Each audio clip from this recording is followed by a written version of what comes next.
Meus irmãos e minhas irmãs, paz e bem. Bom dia para todos. Hoje na liturgia da palavra, sempre do livro dos Reis, nós encontramos um episódio que é muito conhecido.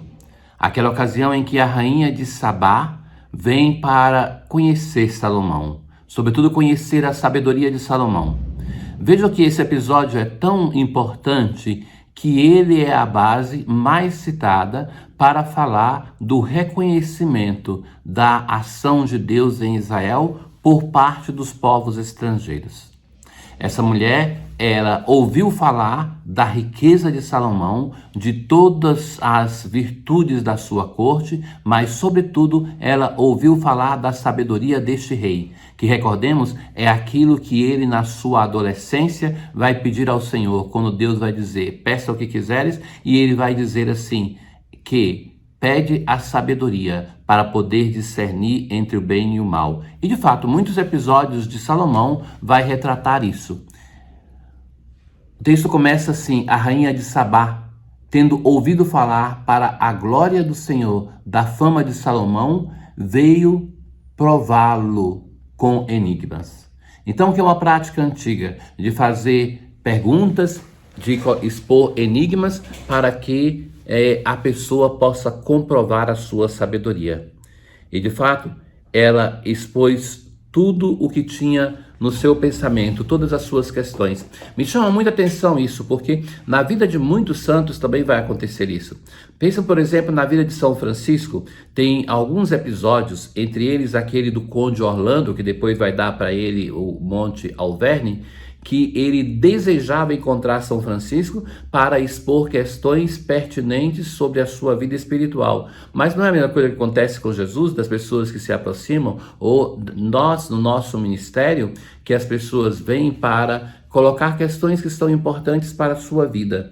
Então, assim, ela expõe e Salomão soube responder. Então, ela ficou pasma e disse ao rei, realmente era verdade o que eu ouvi dos meus pais a respeito de tuas palavras e de tua sabedoria. Vim e vi. Ela veio e comprovou, ela fez experiência. Muitas vezes essa expressão é citada, sobretudo no Evangelho de João, o quarto Evangelho, que as pessoas têm a necessidade de fazer a experiência de encontrar-se com Jesus. Não basta no caminho de fé, para que seja fé, que somente alguém nos narre o que aconteceu. É necessário fazer uma experiência pessoal de encontro. É isso que a rainha de Sabá faz. Ela faz uma experiência pessoal de encontro com Salomão. E a partir daí, então, ela tem o seu coração transformado. E vai dizer, um elenco grande daquilo que ela encontra na corte. Mas, sobretudo, a sabedoria. Tua sabedoria e tua riqueza são muito maiores do que ela tinha ouvido falar. Supera. Feliz a tua gente, feliz os teus servos que gozam sempre da tua presença e que ouvem a tua sabedoria. Olha, na minha vida eu tive a graça de viver com pessoas que tinham a sabedoria de vida, que tinham a sabedoria também de livros, mas essa não é que conta tanto. É importante se ela se concilia com a vida. Eu lembro muito tempo que eu vivi na minha comunidade da Itália, em Campo Sampiero, que eu era um dos mais jovens da comunidade. E quanto a vida era bela, desdramatizada pela sabedoria dos anciãos que já tinham visto de tudo. Então, quando se tinha assim, um grande fato, um escândalo, um problema, quando parecia que tudo isso ia se acabar, eles diziam, calma, isso aqui nós já vimos coisas piores no passado e o mundo sobreviveu, a igreja do Senhor passou. Então essa sabedoria que era capaz de nos ajudar a discernir, a ver o que estava acontecendo, a sair dos problemas, a olhar além, porque um jovem é muito tempestivo. Então essa sabedoria, sabe que a nós no Brasil ainda nos falta isso. As nossas comunidades são muito jovens por vezes, então falta a serenidade dos anciãos para nos ajudar. A sabedoria, aquela sabedoria que não é só de um ancião, por exemplo, Salomão a tem desde jovem.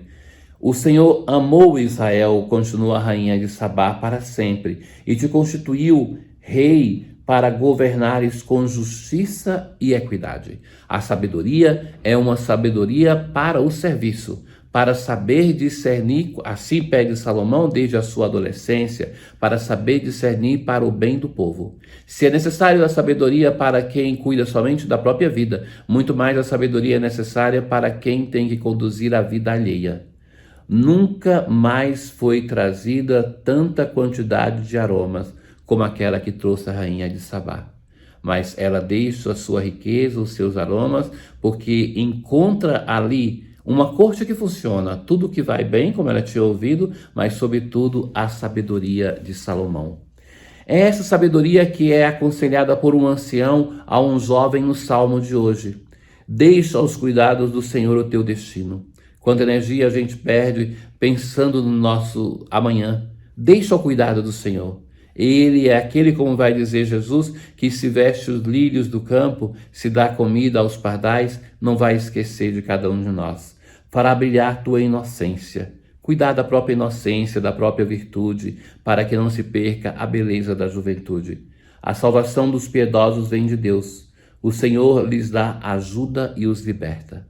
É isso que é a experiência de Salomão e é aquela que é transmitida no Salmo de hoje. Na aclamação ao Evangelho, nós diremos assim: vossa palavra é a verdade, santificai-nos na verdade.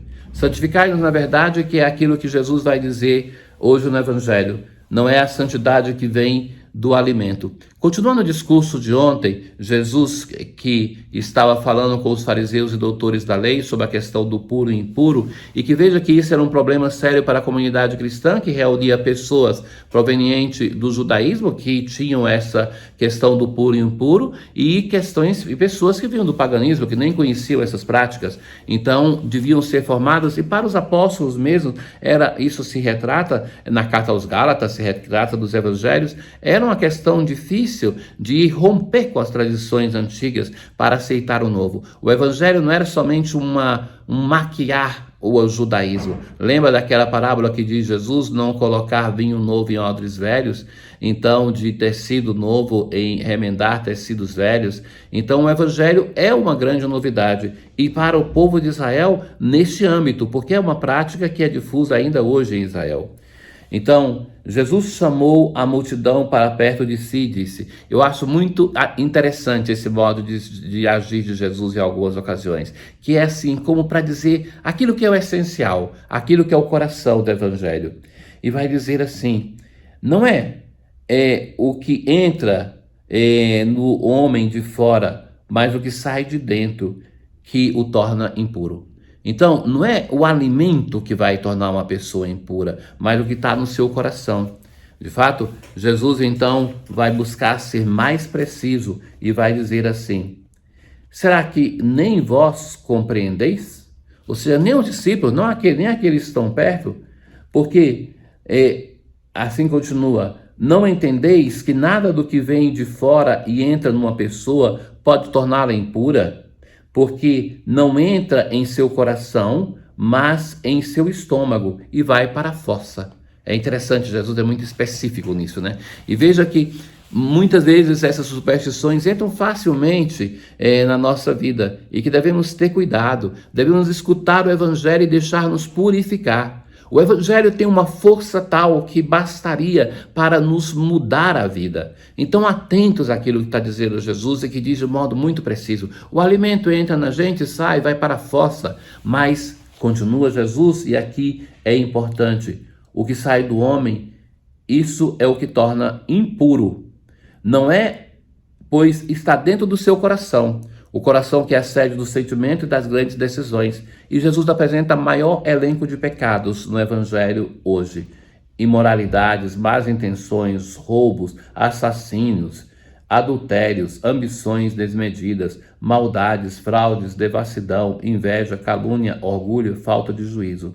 Isso tem a força de tornar um homem impuro. É isso então que nos ensina o nosso Senhor hoje no Evangelho.